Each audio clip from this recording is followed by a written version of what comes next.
Thank you. Good morning. Can I just say before I get started, it's fantastic to have an opportunity to come and present at this forum, and I think it's wonderful that we take safety into the regions.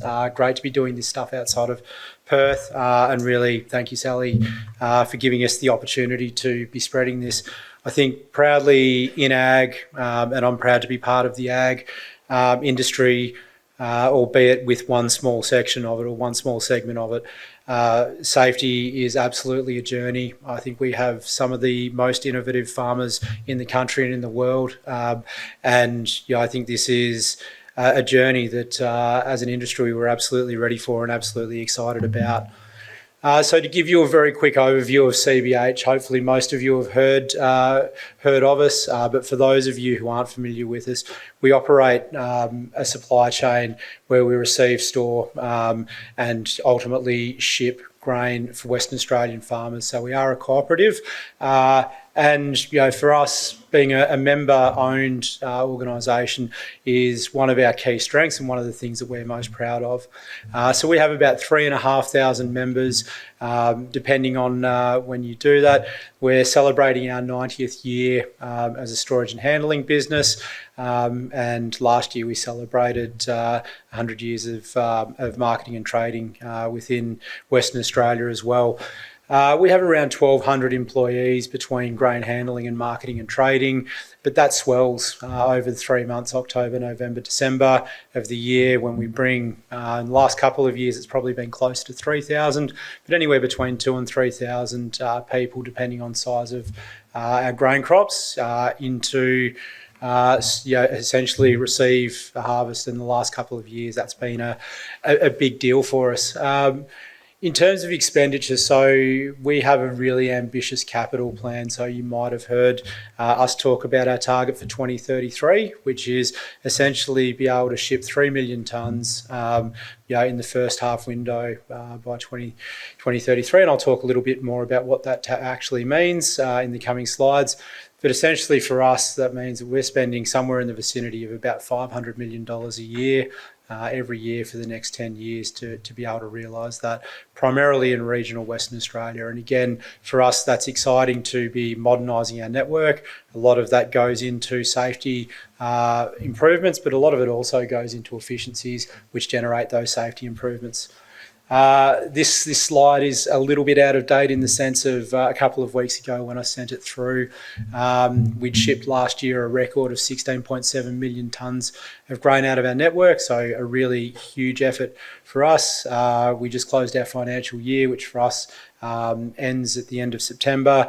We set a record of 21.9 million tonnes of grain out of our network, so both shipping and domestically, which a couple of years ago I think we would have said that was an absolute pipe dream, and last year it's been a reality, and that just goes hand in hand with 2 record crops. And then we contribute about $9 billion in the annual grain export, and so we're really conscious of delivering that value back into Western Australian growers. So for us, our network stops without trucks. So in 2023, we've moved around 7 million tonnes. The number's slightly higher now around our network via road. So some of that's moving countryside to countryside. We have about 130 country sites in our network where it will be railed into port, but we also do haul long distances in some circumstances. That translates into about 10.5 million kilometres travelled on road each year. And so that practically looks like 250 trucks on a daily basis working inside our network. But in our peak months, particularly January through to April, May, that can get up to 400 trucks on a daily basis. And so that practically happens through 6 fantastic primary contractors, but then literally hundreds and hundreds of subcontractors who support that task, which is what I'll talk a little bit more about. And so for us, those record harvests also delivered some other records that weren't necessarily so great. And so since January 2022, and it always feels uncomfortable standing in a room of regulators talking about your safety performance when it hasn't been where you want it to be. But we've had over 30 truck or trailer rollovers, vast majority of them trailer rollovers in regional Western Australia, and they're on public roads.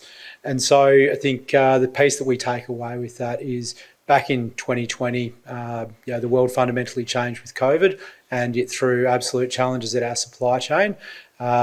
And one of the things that we didn't anticipate was how that those changes impact regional Western Australia in terms of how people move around, but also how labour comes in and out of our state, and the competency and the quality of people that we have access to. And so I think the piece reflecting on the speakers this morning that I take away is, in terms of changing legislation, things can get confusing, but if you drum it back to simple principles, safety, and particularly hierarchy of controls, ultimately what we try and drive is layers of protection to protect both our team members and members of the public. And so I've got a short video here taken from one of our CBH trains operated by Horizon. This happened out in one of our regional areas in the wheat belt. And I think this one speaks to me of some of the challenges that we face with having hundreds and hundreds of trucks on our task on a daily basis. And so essentially the piece that we always look at is when you talk about hierarchy of controls, where do you actually sit on that? And a lot of what we do sits with administrative controls. And in this example here, you can see, yes, no one was injured, albeit a frightening experience for the train driver. When you put a lot of this together, really what we're dealing with is lots and lots of moving parts, and your controls are only as good as the people who are actually using them. And so I think, going back to some of Dave's points before, the more and more barriers that you can put in place, provided they make sense, is absolutely within our best interest. To give some perspective on that incident that you just saw, the train driver recognised what was playing out in front of him, hit his emergency brakes, and you saw how much further the train actually travelled in that process.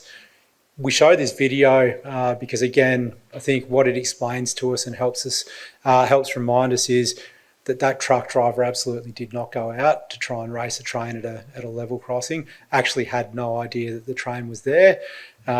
Perfect conditions, clear level crossing, bright sunny day, train sounding the horn, and by the time that he'd made that commitment, it was too late to do anything differently. And I think that's the piece that, as a safety professional, that we always reflect on. People don't go out to make mistakes and get hurt. It's very easy for us to go and analyse it afterwards, but the piece for us is, how do we get there beforehand? And so then I talked about those 30 plus serious incidents, and then we dive deeply into that, because for us, it's not just about our workforce, but it's also the communities that we work in. And so we look at when these incidents happen, and one of the common thoughts is, well, it's fatigue driven. Everybody's fatigued. It's been a number of big harvests, and fatigue absolutely plays a part in this, particularly mental fatigue. So the monotonous task and happening repetitively day on day. But what the data shows is it's typically not a sleep-based fatigue. So we tend to see our task takes place in mainly 6 days across the week, so Monday through Saturday, and usually our site opening hours are 7 to 5 p.m. So most of our all of our truck drivers have an HVA accreditation, and it limits their ability to drive. Now, majority of our incidents happen at the front end of the week. And I'll talk a little bit more about that. And it typically happens earlier in the morning. And that correlates really neatly with arriving at our site, being loaded on your first or second load, and then leaving. And so the thing that fundamentally changes is you're loaded with grain, and then you're off to your next job, and a lot of that distraction playing in, which I'll talk through in the next couple of slides. So then what are the other things that contribute to that? And for us, and this is where I tie this back to COVID, fundamentally, we've changed how traffic moves around Western Australia, and particularly where we operate in. So I think Holly talked about that not too many people know where Mullera is. I guarantee you that more people know where Mullera is now than what they did 4 years ago, because people are fundamentally more out in our regions, and frustratingly for our staff and for our truck drivers, a lot more caravans. And so what you see here up on this picture is that stretch between Mount Barker and Albany, a triple trailer hauling grain from our Cranbrook site into the port in Albany, and an overtaking lane, a caravan on holiday just after New Year's Day, trying to overtake the truck.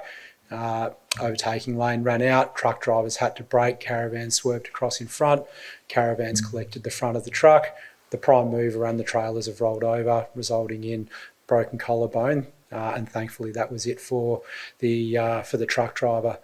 But what we talk to our people about is some things that we can control, and there are some things that they just can't control, and so therefore we look for other mechanisms and technology to be able to support those controls. Different equipment. So for us, this was a real learning that as we ramped up to accommodate more trucks into our network, and we have fairly robust standards as to who can operate within our network as a contractor or a subcontractor. But what we realised is when you go from having 100, 150 trucks to up to 400 trucks, it starts to become a challenge to ensure compliance in every instance. And so there are a number of problems that we saw around tailgates and pressure bars. So handling grain is fundamentally different to, say, handling mining ores. And so we saw a whole fleet of trucks that came in that weren't fit for purpose. And so again, what you see here is a photo of the Brand Highway just outside of Dongara, where we're hauling lupins. Lupins are like ball bearings, and essentially no pressure bars on the back of that trailer. It failed mid-transit and put lupins all over a very, very major road, resulted in a couple of vehicles, sort of following fairly close behind, actually leaving the road. No one was hurt. But so the quality of the equipment and the standards that we accept, I think we're very clear. Compliance to that and managing compliance for that, we found was an absolute challenge, and required a different thought on resources, which I'll talk about shortly. The other piece for us, and anybody in regional Western Australia, this will absolutely resonate with, but is road conditions. So factored with more traffic, but also fundamentally some really wet years in the last couple of years through the southwest, meant that road conditions absolutely deteriorated faster than they can be repaired. And so what that meant for us, and you can see here, this is the south coast between Ravensthorpe and Esperance, big drop-offs, big potholes, and again, if you think of 90 tonnes of grain sitting behind a prime mover, it doesn't take much of a shift in a load for that to become a real challenge. And so for us, with our principles, implementing safe systems of work where we identify some of those hazards, so we recognise we can't control them, we can't fix them, but we can absolutely alert our drivers to slow down when you're going to encounter that pothole or when you're going to encounter that drop-off. And then the other big one for us that, again, was experienced throughout the state of Western Australia, but also broadly through the ag industry, is that change in experience. So we experience this in real terms in terms of our harvest casual workforce. So typically we will get people from all over the country over harvest. 2020, 2021, that was almost impossible. So, sourcing resources locally, and it meant that we had a different quality of people and a different capability of people. And I think that's the way that I simply describe it. It was different. And what it meant for us is the things that we've always done in terms of training and providing competency into people fundamentally shifted. So we had to put more time and energy into putting that training and quality into people. But we also had to spend a lot more time actually verifying, validating, and ultimately weeding out, in some instances, people who just weren't fit to go and do our task. And so, again, it's not a problem that's unique for us, but it is one that we absolutely saw go and play out. And so for us, I guess the piece that I want to leave everybody in the room and online with a couple of points. So I talked a little bit about that hierarchy of control, and hopefully that video sticks in your mind. For us, we're really mindful of the fact that people don't go out to get hurt. It is a byproduct of they make decisions based on what makes sense to them at that point in time. And so those layers of controls are now more important than ever. And utilising the tools that Dave and Holly have spoken about this morning are really helpful in that space, and really challenging where those things like technology will come and help us. So again, collision avoidance systems in vehicles, sort of warning systems, guarding, super critical for us. The other big change in terms of our mindset is that subcontractor management. So not long ago for us as an organisation, our principal partners, we entrusted them for doing that task. What we've recognised is that that's not a task that they will successfully do on their own, and that we have to lean in that space, one, to keep standards, but also to be successful. And so again, none of our principal partners want any of these type of incidents to play out. But what we've seen is that on their own, they're not capable of solving it themselves. And so that's for us as a larger organisation, we need to lean in. More in-field compliance checks. And this is, again, a really, I think, a positive piece in the change in the WHS legislation. And that is we are obligated to go out and understand what's happening in the field and making sure that it meets those standards. And so we've resourced up to go and deal with that. And that's part of being able to move more grain and try and do it safely. Improve scheduling practices. And so again, I go back to our psychosocial sort of risk plan. What we identified is that fundamentally people want to be home at night, and that includes our truck drivers. And so we've changed the way that we move grain to try and get people back in their own beds at night, which gives us much better outcomes. We'll continue to drive road conditions, but the other piece for us is continuing to educate the public on how to behave around sort of large bits of kit, whether it be at harvest time or during our outload period. I'm mindful that fairly tough for a safety person to try and get through that amount of slides in 20 minutes. Usually we love to keep talking, so I will finish it there. We'll hold you there for just a moment. Thank you very much, Tim. I know there were quite a few sharp intakes of breath when that near-miss video went up. And we actually have a question either from online or from in the room. Where can we access that near-miss video? Yeah, it's a great question. We show it. We do show it a bit.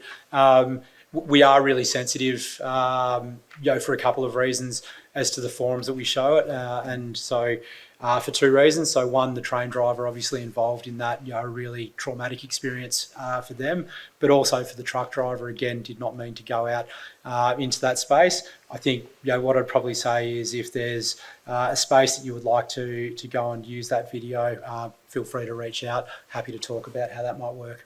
Terrific, thank you. And one other question, just from an incident management perspective, what were the corrective actions that came from that level crossing incident, perhaps specifically with regards to the truck driver? Yeah, and I think this speaks to the importance of investigation. So when you look at that, your first reaction is the truck driver is, there's a violation there. They've ignored a rule, and the power of investigation is you go and unpack, well, why is that? And I always go back to that piece, and I admit I'm the first one to jump to the conclusion and have great people around me to sort of help bring me back down. The importance of the investigation in this instance sort of helped us go and understand, effectively the truck driver didn't understand what had just happened, until they were well past it. And even then, they didn't quite realise until they watched that video back, what had actually happened, how close they were. So didn't see the train. When they recognised the train, thought that they actually had more space than what they did. And so in that conversation, it takes it from, a punitive outcome to a much better educational outcome, and that is compliance to level crossings in that space. Great. Thank you very much. Thank you very much.